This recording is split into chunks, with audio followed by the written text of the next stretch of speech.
할렐루야.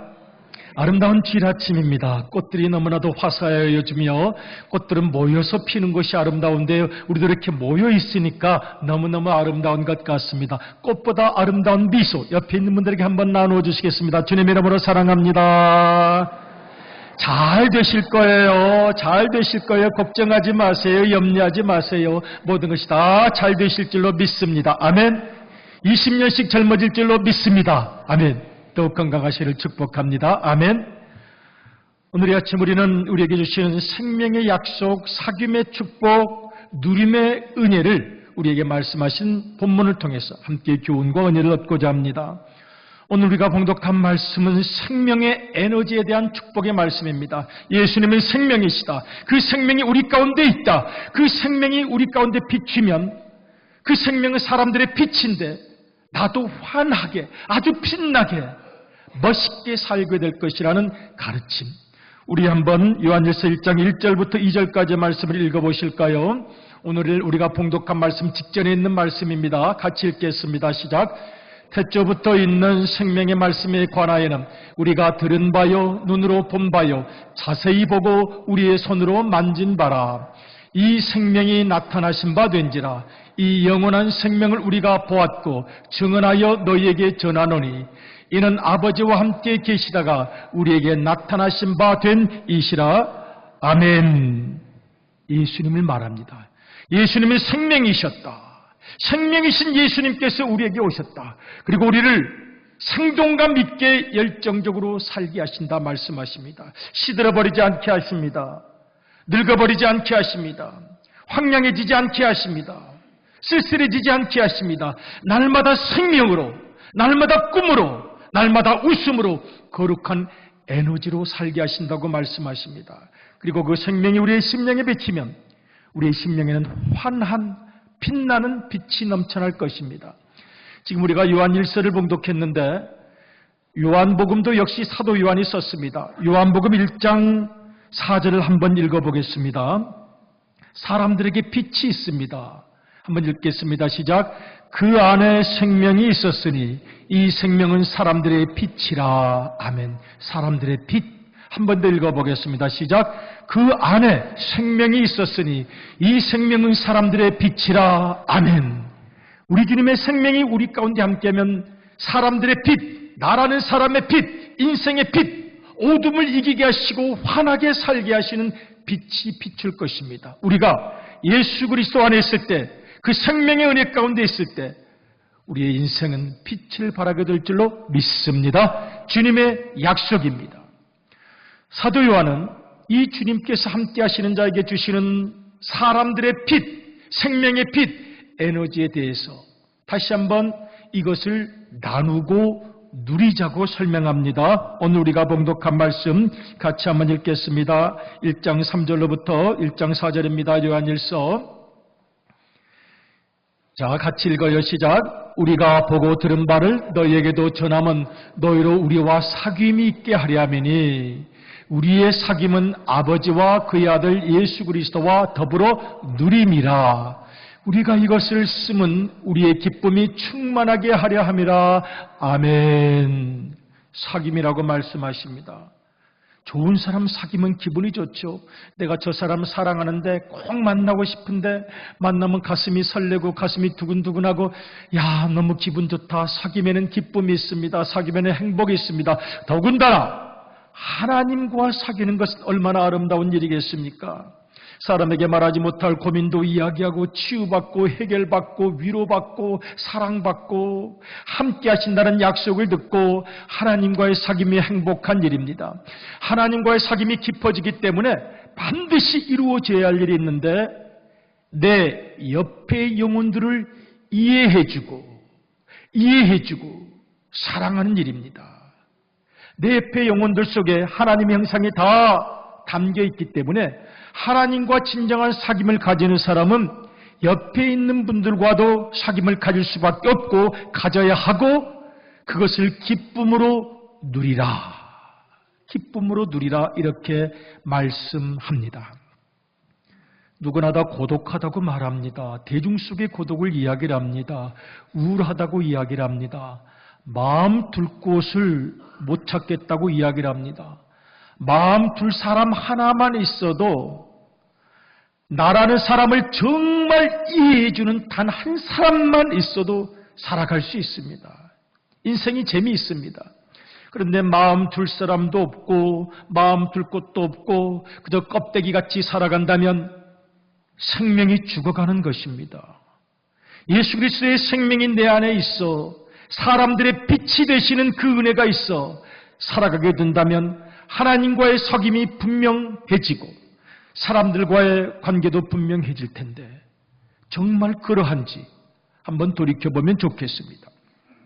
제가 오늘 이 말씀을 드리는 이유는 요즘 우리 목사님들께서 대신방을 많이 가시는데 대신방을 갔다 와서 이제 말씀을 해주세요. 그러면 어느 가정은 이렇게 아픈 일이 있고 어려운 일이 있다고 합니다. 그래서 교육자들이 같이 저랑 기도합니다. 하나님 위로해 주세요. 하나님 손 붙잡아 주세요. 하나님 그 문제는 정말 꼭 해결해 주셔야 되겠습니다. 하나님 소망을 그에게 허락해 주세요. 같이 기도합니다. 그런데 어떤 분들은 또 이런 상담을 하시는 분도 있다고 해요. 교회를 가도 대화를 나눌 만한 사람이 없어서 마음이 외롭습니다. 늘 허전합니다. 아는 사람이 별로 없어서요. 그러면 가슴이 철렁해요. 아이고, 새 가족인데 마음을 잘 열지를 못하고 교회를 가도 서먹서먹하고 외롭다고 하니 뭔가 잘못됐는가 보다. 얼마나 교회 다니셨는데요. 우리 교회 다닌 지 20년밖에 안 됐다고 합니다. 20년밖에 안 돼서 그럴 수도 있겠지.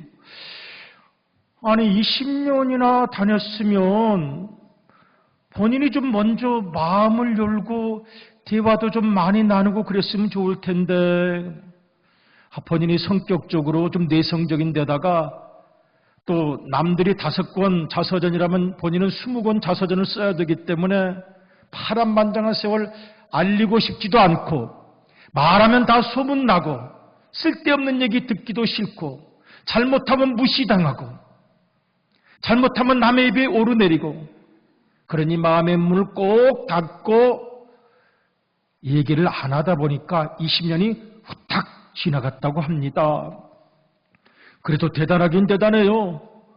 하나님과의 사귐은 있었던 거예요. 그래도 20년 동안 입을 꼭 다물고 아무 얘기도 하지 않습니다. 그러면서 하나님과의 관계는 분명했기 때문에 20년 동안 자리를 지킨 건 감사한 일인데 왜 마음을 열지를 못했을까요? 오늘 분명히 사도 요한은 말하기를 하나님과의 사귐, 우리와의 사귐, 그 사귐을 누리는 자의 행복과 기쁨, 정말 사랑하는 사람을 만나면 기분이 좋잖아요. 애인들끼리 만나면 기분이 좋을 것 아니겠습니까? 그리운 사람들, 보고 싶은 사람들, 일주일 동안 세상을 살아가면서 이 삶이라는 전쟁터에서 상처받은 영혼들을 우리가 만나고 위로해 준다면 가장 아름다운 일일 터인데 제가 마음을 나눌 만한 사람이 없는 것 같습니다. 수준이 안 맞는 건가요? 제가 무슨 말을 하면 저분이 그렇게 받아들이고 이해할 수 있을 만한 대화의 상대가 아닌 것 같습니다. 여러분 그렇지 않습니다. 쉽게 살아온 영혼들이 하나도 없습니다. 모두가 다 고민하며 살아왔고 눈물을 흘리며 살아왔고 기도하며 살아왔는데 마음을 열지 못하는 거예요. 세상에서 받은 상처가 너무도 많이 있기 때문에 그렇습니다. 그렇다면 우리의 모든 관계가 이렇게 피상적이라면 언제 하나님과의 깊은 사귐이 이루어지겠고 우리끼리의 사귐이 얼마나 정말 깊어질까를 고민하게 됩니다. 저도 가끔 그런 경험을 해요. 예배 끝나면 쌩 하고 나가세요. 쌩쌩쌩. 아니 끝나자마자 이렇게 쌩 나가십니까? 생크림을 좋아하셔서 그랬는지 모르죠. 이해도 가요. 사람들한테 대고 말에 오르내리는 게 귀찮고 뭘 누가 아는 척하는 것도 싫은데 그런데 이상해요. 그 마음에는 내 얘기 좀 누가 들어주었으면 하는 마음이 또 있거든요. 내 얘기를 좀 누가 들어주었으면 나라는 사람을 좀 이해해 주었으면 내가 왜 이렇게 살 수밖에 없었고 내가 왜 이렇게 살아가고 있고 내 표정이 왜 이렇게 무섭게 됐고 내 언어가 이렇게 까칠해졌는지 그것 좀 이해해주고 알아주면 좋겠다는 마음도 있는데 이 마음을 또 잘못 얘기하다 보면 이리 소문나고 저리 소문나고 무시당하고 피곤하고 힘드니 아예 마음을 열지 못하는 사람도 많습니다. 생크림 좋아해가지고 쌩쌩 나가는 분들 왠지 마음이 짠한 데가 있습니다. 저분이 좀 위로받으면 좋겠는데 지고 가는 생의 무게가 무겁구나. 쌩만 있는 게 아니라 획도 있어요. 획 돌아서 가지고 획. 아니 왜 또 획입니까? 획기적인 사람이라서 그렇습니다. 그건 제가 만들어낸 말인데 만들어내고도 얼마나 멋있는지 몰라. 획 돌아서가 왜 획 돌아서시고 제가 획기적으로 획 돌아섭니다. 그 마음이 쓸쓸해요. 누군가 나를 이해해 줬으면 좋겠다는 마음도 있는데 섣불리 얘기를 했다가 복잡한 인생 얘기했다가 이리 소문나고 저리 소문나고 나 그런 거 싫습니다. 여러분 우리 그런 수준 되시나요? 누구의 말을 딱 듣고 나서 딱 비밀을 지켜주고 그를 불쌍히 여겨주는 마음이 드시나요? 아니면 듣자마자 너무 기쁨이 충만해서 그날 저녁으로 전 세계에 다 알려지게 되나요? 우리의 마음은 경박합니까? 아니면 깊습니까? 사람을 보는 나의 눈은 깊습니까? 아니면 위아래로 훑어보는 시선이십니까? 진정 사귐이 깊어지려면 사람의 영혼을 보는 눈 자체가 달라야 하는데 세상을 살면서 늘 경박해지고 경쟁이 되고 남을 비난하는데 더 마음이 쏟아졌던 것 아닌가 생각합니다. 여러분이 뭘 회자 아닙니까? 에클레시아. 주님의 부르심을 받은 사람들의 고백 공동체입니다. 기독교 신앙은 혼자 산에 가서 득도했노라, 드디어 깨달았노라, 그런 게 아닙니다. 기독교 신앙은 함께 모이는 것입니다. 때로는 땀 냄새가 나고 때로는 인간적인 그냥 볼 거 못 볼 거 다 본다 할지라도 그 영혼들을 소중하게 여기고 함께 가면서 함께 기도하면서 나아가는 것이 교회의 특징입니다. 절대로 혼자 모습 토굴 속에서 저 절벽 위에서 거기 가면 다 원래 득도합니다. 내려와서 잃어버리는 거죠. 함께 가라고 주님께서 교회라고 말씀하십니다. 제가 구약 성경으로 한번 넘어가 보도록 하겠습니다. 구약 성경의 성막이라고 그러죠. 성막을 하나님께서 명령하셨습니다. 그리고 성막을 회막이라고 불렀습니다. 이 성막을 하나님께서 지으라고 명령하셨는데요. 이스라엘 백성들이 출애굽을 하고 나서 시내산 밑에 있을 때 하나님께서 성막을 지으라고 말씀하십니다. 이스라엘 백성들 마음속에는 그런 생각이 있었을런지 몰라요. 하나님 우선 가나안 땅부터 가고 보죠. 지금 이 언제 성막 짓고 또 철거하고 옮기고 그렇게 합니까? 그런데 하나님께서는 성막을 지어라 말씀하십니다. 너 가나안 땅에 왜 들어가는데? 여러분 가나안 땅 꼭 들어가야 됩니까? 뭐 때문에 가나안 땅에 들어갑니까? 너희들 왜 가나안 땅에 들어가려고 하는데 어디든지 하나님을 모시는 것부터 배우도록 하여라. 그래서 예배를 드린 것을 배우게 하기 위해서 성막을 짓게 하셨습니다. 그런데 성막 건설도 참 신기한 일이에요. 여러분 이 광야 아무것도 없는 곳에 나무라고는 꼬부러진 씨띠나무 조각 목밖에 없는데 그걸 가지고 저 건물을 만들었습니다. 외부 건축업자가 왔나요? 아니요. 피난하면서 전부 보따리 들고 왔지 않습니까? 그 밤에 급하게 도망 나오느라고 보따리 싸고 오는데 여자들은 살림을 하느라고 보따리 밑에 저 해달의 가죽으로 만든 비싼 비단도 좀 뭉쳐서 집어넣고 가락지, 금반지 다 집어넣고 유사시는 이거 가지고 팔아서 먹고 살아야지 그냥 주머니 속에 버선 속에 넣었던 것 주님을 위하여 다 꺼낸 것입니다. 생으로 만드는 교회입니다. 남들이 짓지 않았습니다. 남들에게 부탁한 게 아닙니다. 내 속에 있는 것, 주님을 위하여, 교회를 위하여, 하나님을 위하여 다 꺼냈습니다. 저 위에 덮은 앙장이라고 하는데요. 저 앙장이 보통 비싼 게 아닙니다. 엄청나게 비싼 천인데 어디서 나왔겠습니까? 다 보따리 속에 숨겨져 있던 겁니다. 이거 비싼 천인데 나중에 팔아서 먹고 살아야지, 남보다 잘 살아야지, 그냥 다 주님을 위하여 내놓았습니다. 저 법궤를 만든 나무는 씨띤 나무라 그래서 아무짝에 쓸모없는 나무였습니다. 그런데 금을 입혔습니다. 금은 다 어디서 나왔습니까? 남자들이 다, 여자들이 다 숨겨져 있던 금을 다 주님을 위하여 꺼냈습니다. 길지 않았습니다. 6개월 만에 지어냈습니다. 남에게 부탁하지 않았습니다. 그들은 저 교회를 지을 만한 저력이 있었던 사람이었습니다. 남의 눈치를 볼 만한 사람들이 아니었습니다. 대단했습니다. 그런데 저 성막을 다른 이름으로 회막이라고도 불렀습니다.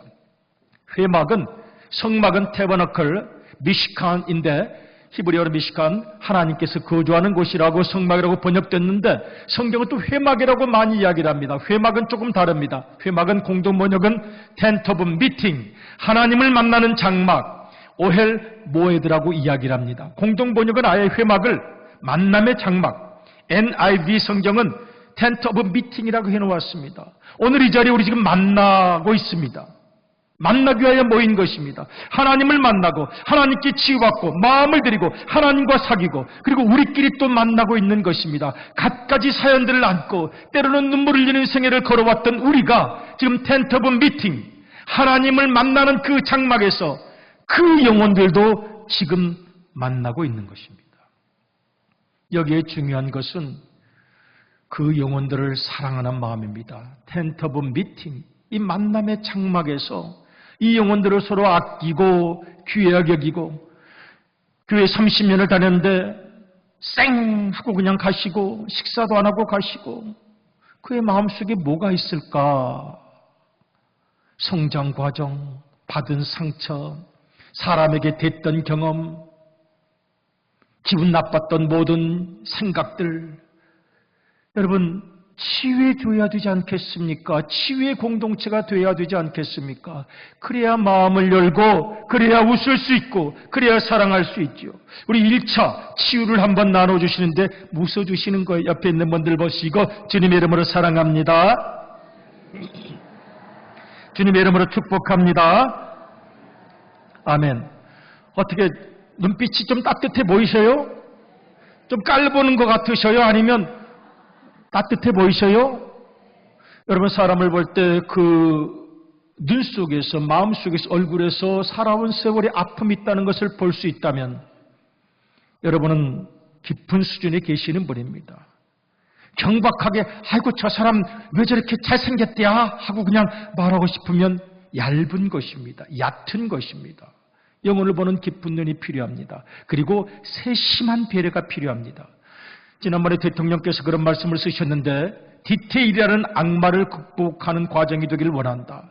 여러분, 디테일이라는 악마, 원래 이 건축가가 쓴 말입니다. 독일에서 활동하고 미국에서 많이 활동했던 분이 쓴 이야기입니다. 미스 반 데 로헤라는 분이 썼는데, The detail is in the devil is in the details입니다.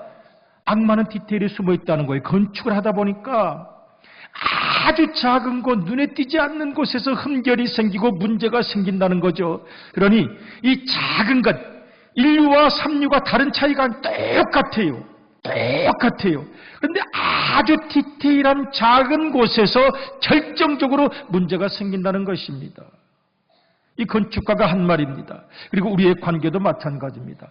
여기서 우리가 사랑합시다라고 이야기를 하는데 내려가는 계단에서 손 한번 잡아주시는 디테일이 없으면, 따뜻한 눈빛이 위로가 없으면, 처음 교회에 나온 신자가 식당 어디냐고 찾아가서 가만히 서 있으면서 내가 밥 한 끼 먹자고 이렇게 차렷자세로 서 있어야 되나, 그런 느낌을 안 주도록 어머머머머머 여기 앉으세요 제가 갖다 드릴게 하는 세심한 배려가 없으면 아무것도 아닙니다. 사실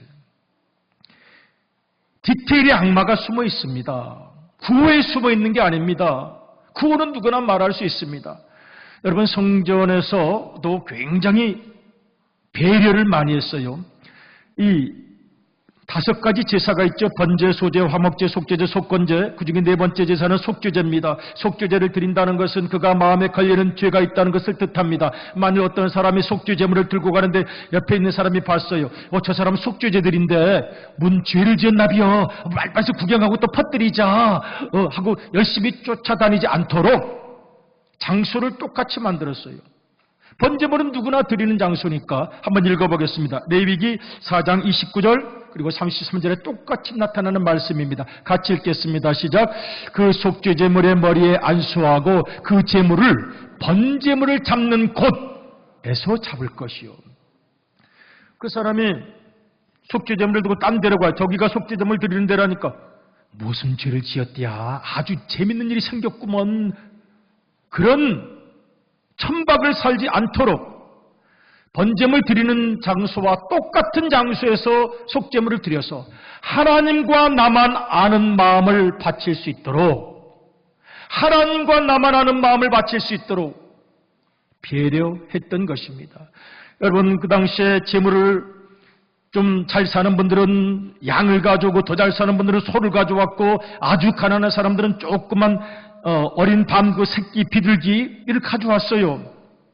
그런데 랍비들의 해석에 따르면 멜리카 법칙이 있었다는 거예요. 어떤 사람은 다 죽여야 되니까요. 양을 가져와서 죽이고 제물로 드리는데 어떤 사람은 이제 비둘기 조그만 걸로 가져왔어요. 그러면 비둘기도 제물이니까 죽여야죠. 죽이는데 이 손톱으로 딱 이 목을 누르면 죽습니다. 근데 더 세게 누르면 목이 달아납니다. 너무 조금 새끼병아리라고 생각해 보세요.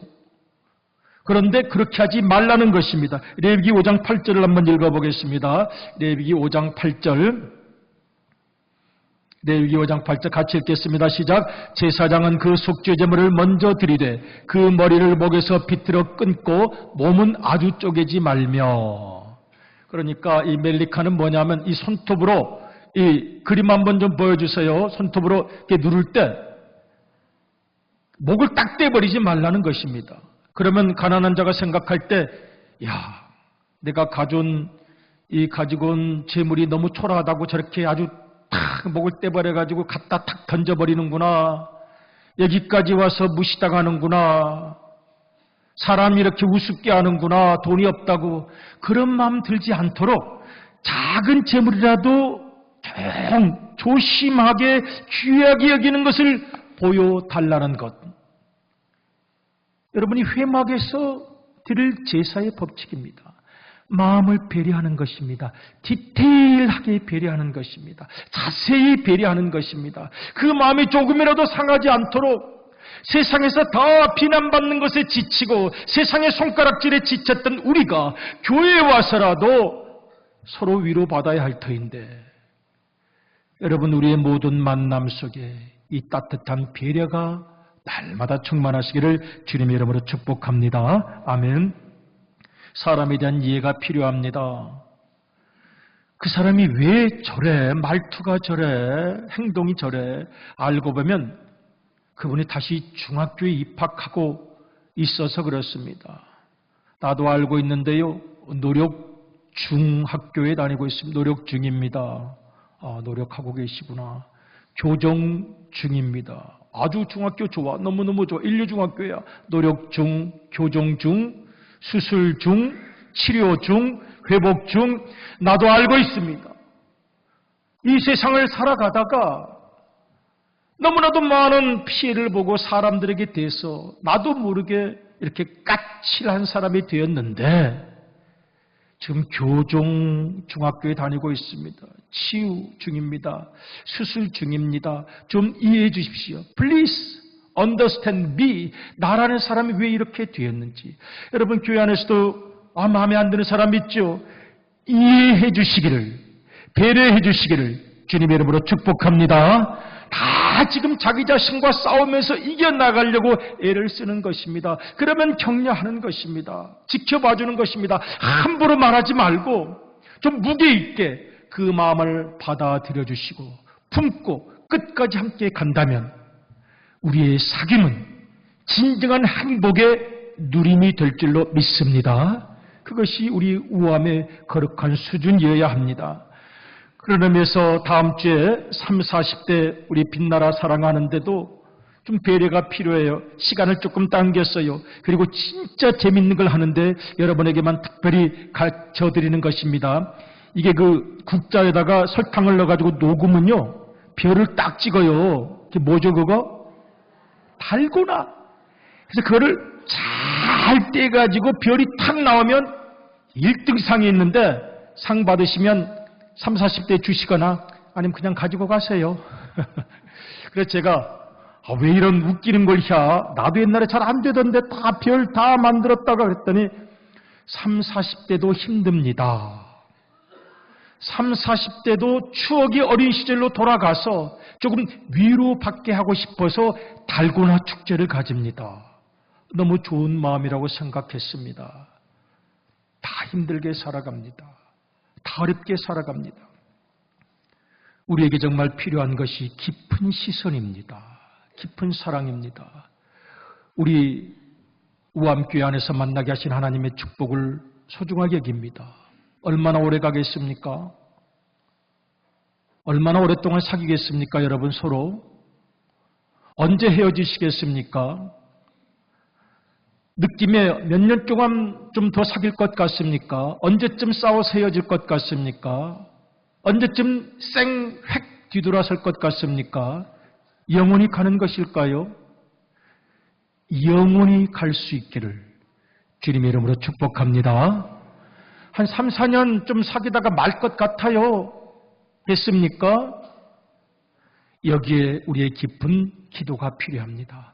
우리가 다 상처받은 영혼이라고 생각하면 하나님 앞에 같이 나와서 예배를 드린다면 그 마음을 위로해 줄 일입니다. 사귐이 깊어져야 합니다. 그리고 그 사귐의 행복을 함께 누리는 치유 공동체가 되어야 합니다. 넘어질 때 손 붙잡아 주셔야 합니다.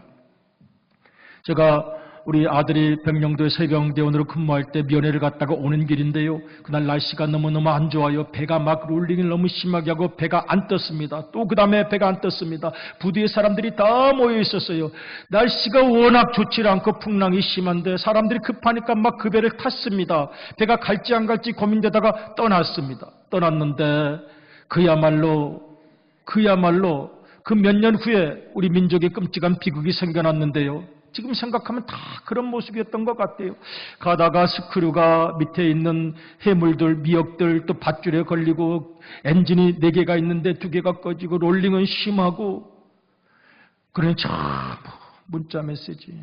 그동안 고마웠어. 나중에 또 만나. 사랑해. 잘 있어. 잊지 않을 거야. 전부 그러고 있어요. 근데 뭐 토하느라고 멀미 때문에 1층, 2층에 화장실에 가면은 배가 한번 2, 3m씩 떠가지고 쿵쿵 떨어지는데요. 그 4시간 안에 도착을 해야 되는데 아마 10시간 걸렸을 거예요. 저장 늦게까지 겨우겨우 왔습니다. 근데 지금 생각하면 일이 굴러떨어지면 생전 처음 보는 사람이 다 손을 잡아줬어요.